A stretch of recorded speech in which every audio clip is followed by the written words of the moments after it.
Hi, how's it going? This is Resident of Collinwood for YouTube, back with another review for you guys. I'm here to review the 2019 film Loon Lake, which is a bit of a supernatural thriller. Again, for those who haven't watched this, this is actually really, really good. I'm going to get the cast here. Nathan Wilson, who plays Lewis Olson. David Selby of Dark Shadows fame plays Emery Jansen. Kelly Erin Decker plays Mary Jane Turlington. That's the person who gets accused of witchcraft and gets killed. They bury her out by Loon Lake. Brittany Benjamin plays Gracie, who is a bit attracted to Nathan Wilson's character. This was written by Ansel Farage and Nathan Wilson. This was directed by Ansel Farage. So this movie, make sure I get this correct because I don't want to mess anything up. Was shot in the picturesque town of Round Lake in southwestern Minnesota. The serene countryside provided the perfect backdrop for the folk horror thriller, which is part of the legend of the Witch of Loon Lake.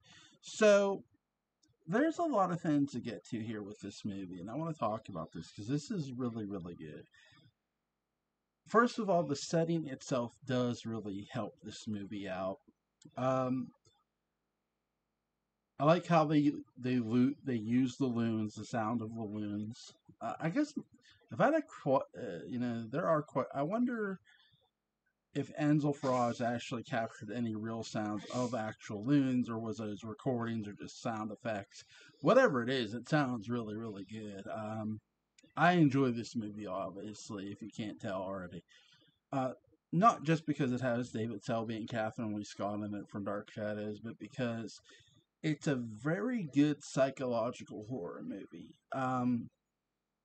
So Lewis Olson, Nathan Wilson's character, is coming from Indianapolis, Minnesota, the big city. And where do all big city people want to go? The countryside. So he does. So he goes to the countryside, not to go on vacation, but to seemingly escape from something, and you're not sure what. But whatever it is, the one thing you pick up really quickly is he comes into the house and where he's staying, which is located in the countryside of Minnesota, and he takes down a crucifix. So it lets you know this guy's faith might not be the greatest saint on planet Earth. That being said, this film does get into faith, which I like how there are a lot of questions in this movie. And one of the biggest questions I think this movie delivers so well is, here's a man who lost his wife, lost his child all at once in an accident. And the question becomes, does a man who loses his wife and child, losing their faith, cause them to go down a dark road?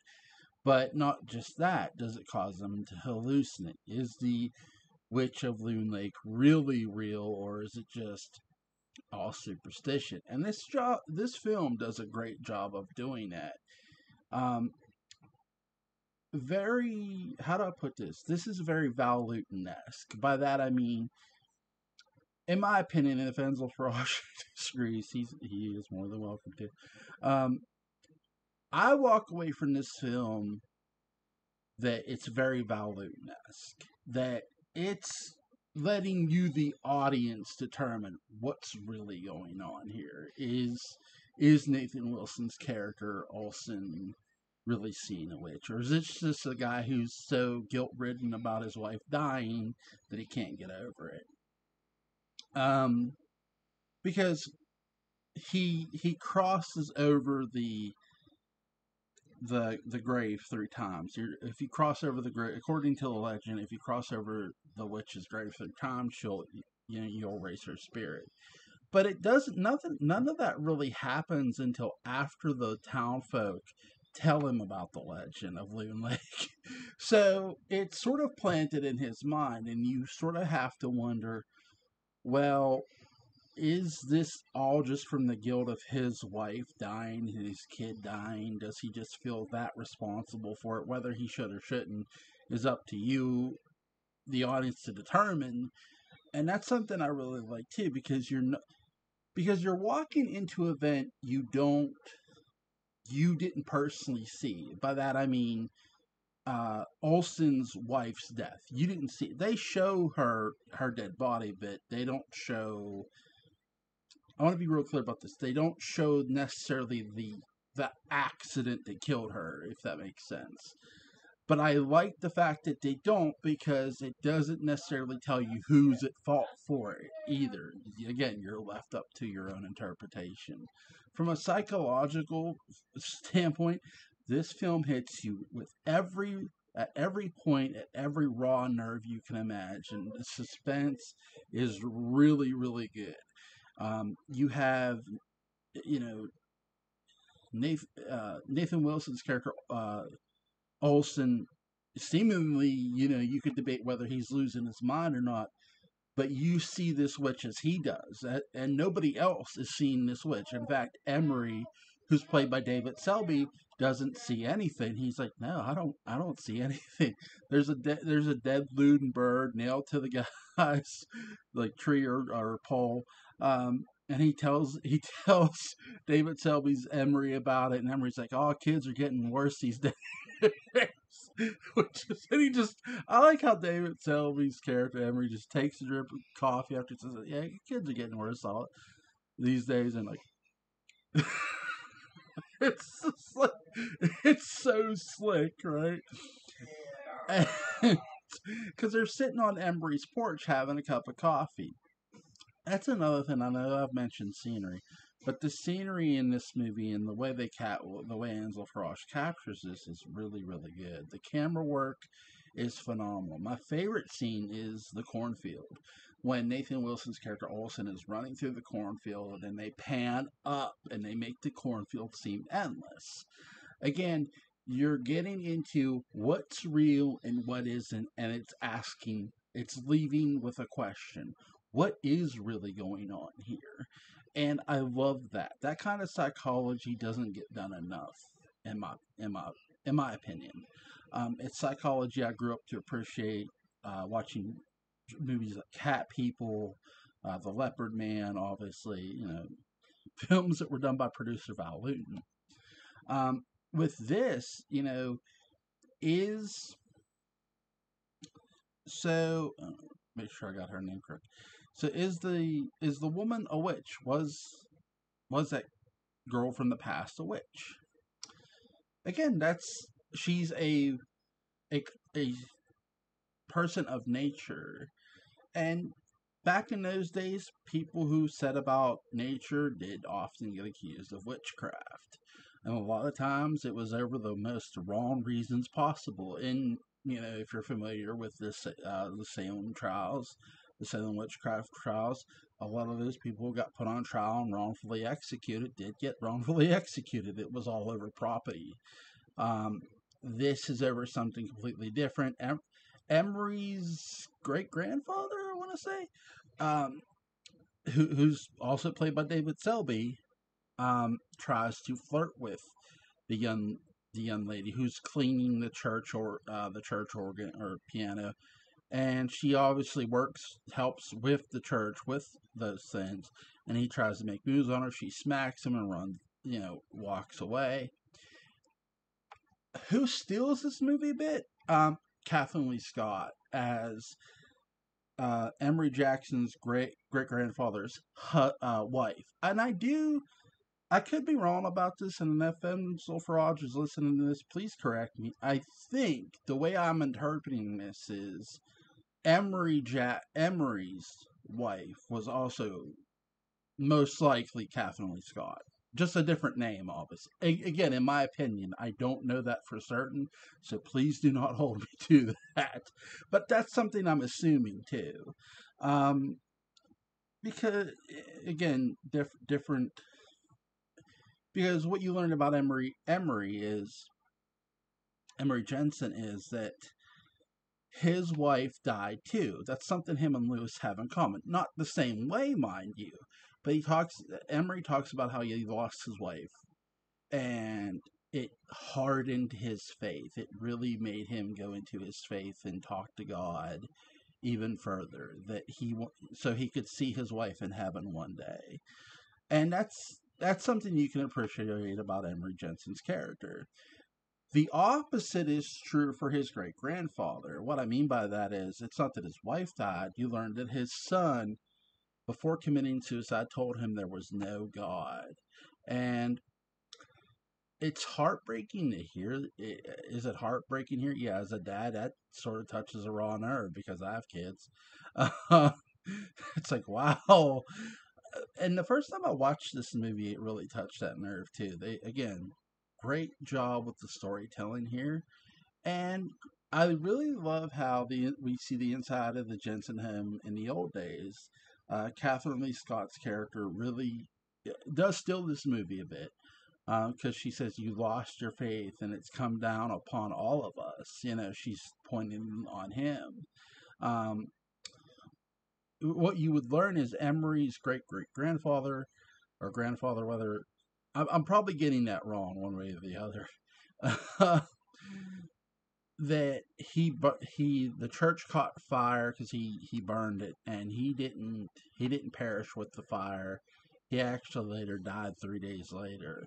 And Emery Jensen, he tells Nathan Wilson's character, whose last name is Olson, that it's just a legend, that crossing over the grave, that's just a legend, that he can tell that the locals filled his head with the superstitious nonsense. And this comes after the fact that Olson nearly choked the character Gracie to death.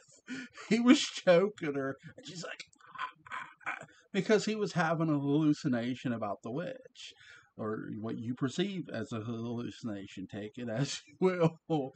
And she runs out, and this is where I think the film does a really great psychological trick, a very great sleight of hand trick. It really makes you question the reality of things, too, of how real are the events in Olson's life really going on. And by that, Gracie's brothers start beating up Olson, and he blacks out, and he meets the witch in his dream and all that stuff. And then later on, we don't see him have a black eye or nothing. So it's like, did that really occur? I think it did, and I just don't think they hit him as hard as I'd like to believe. They did. They did give him a swift kick in the ribs. He got hit in the face. He got hit three times, if I count it correctly. Though I am not the greatest mathematician ever. I'm no Scott Steiner. Google it, kids. Google it. Scott Steiner's sacrifice promo, or TNA promo in wrestling. Google it. I might leave a link. I'll definitely leave a link to this movie. It's really good. But that being said,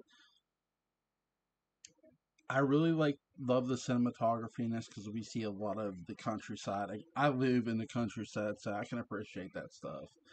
I've also lived in the city, and though we don't get really city shots, we get small town shots. And this, if you ever wondered if there were a town smaller than Collinsport and smaller than Haddonfield, ladies and gentlemen, Ansel Farage has found that town in this movie. This town is so small, you blink, you will be literally through it. But it adds to the nuance of the movie, though, because what you do see is a lot of open country and cornfield and farms. There are 3 lakes, Loon Lake being one of them. And that's something the locals say he found Loon Lake by accident. And Olson, Nathan Wilson's character, found Loon Lake by accident. And again, the events don't start until after they tell him about the legend. Scale 1 to 10, this is a solid 10. This movie is, from a psychological standpoint, really, really good. No, it doesn't need a sequel. It's better left as it is because it leaves you wondering, did the character of Olson die? You see a crucifix that Olson gives to Emery, and Emery lays it on the witch's tombstone, or what they accused her of, uh, the lady's tombstone, and he says he was a good man. Now you could question who Emery's talking about, but I do believe he's talking about the character of Olson here. I think I'm gonna go the dark ending. Sorry, Nathan Wilson. That Olson died because it feels like he did, and something too. I think from a psychological. I don't think this is just necessarily psychological. I think his wife's ghost sort of reaching out to him. I think because there was a teenager on the side of the road, and not Emery, Olson hallucinated the witch um, as he was driving. And again, he had this dream sequence at his house at night when he was holding an axe that he was going to wreck his car, and that you could call it a premonition if you like, and you wouldn't be wrong that he did wreck his truck.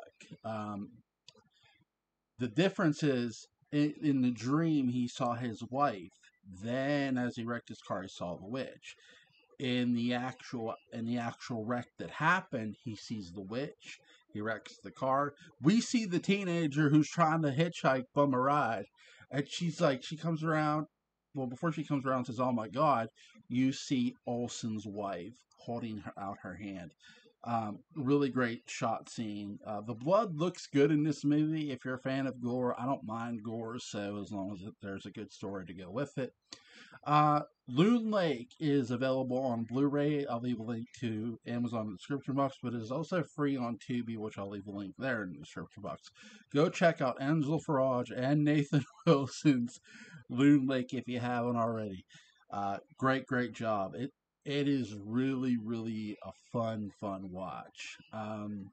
Again, my favorite scene was the cornfield scene. If I didn't say that, I know I did. How they shoot the cornfield, because Nathan Wilson's character Olson stops his truck. He sees or he thinks he sees somebody, and He doesn't quite bolt into the cornfield. He does a nice little sprint into the cornfield. He doesn't do what I've seen kids do, go through cornfield, just run through the cornfield with no regard. Uh, um, the storms in this movie looked really good too. The storm effects. So unless those were actual storms, I think they were just special effects. So again, great job. If you haven't checked out Loon Lake, go check it out. Links will be in the description box. You guys have a good day.